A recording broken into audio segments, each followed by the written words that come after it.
So I'm taking out my black clay, and if you want to know what brand I'm using the Hardy clay, and I was just dipping it into the water because this clay is like kind of dry and stuff, so I was just using the water to like make it like vibrant again.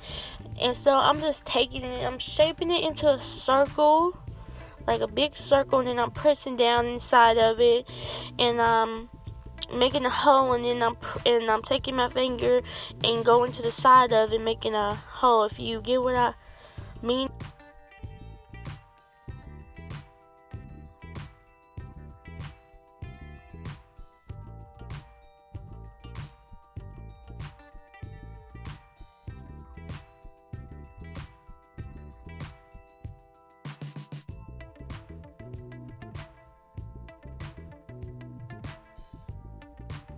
Okay, so I'm taking another clay and I'm just like rolling it, and you can see me cut it in half. I'm gonna one piece, and I'm gonna make it thin, and I'm gonna wrap it around the hole, as you can see in the video, and then I'm gonna use the other parts of the clay that's left over and shape that into 4 small balls and put it as the little legs to make the thing stand up.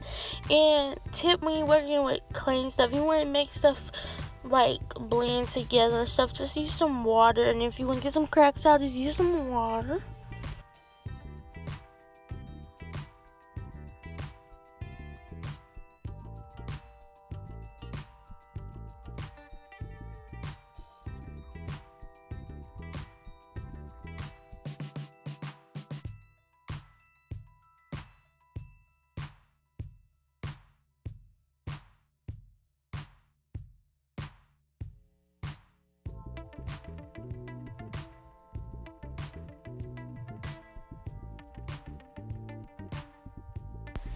And I was just using some Mod Podge to fill in the foam balls.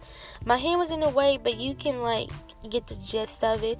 And when I was painting it green, the balls was already white, so I didn't have to worry about that.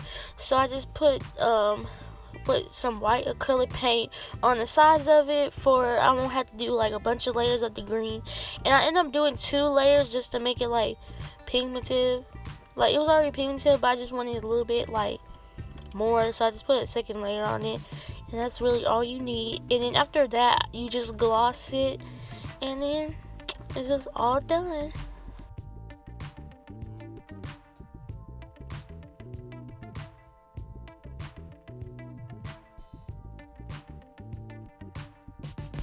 Well, if you like this video, like and subscribe, and comment down what other like Halloween charms you want me to do. And it ain't gotta be just Halloween, I can do more charms than that.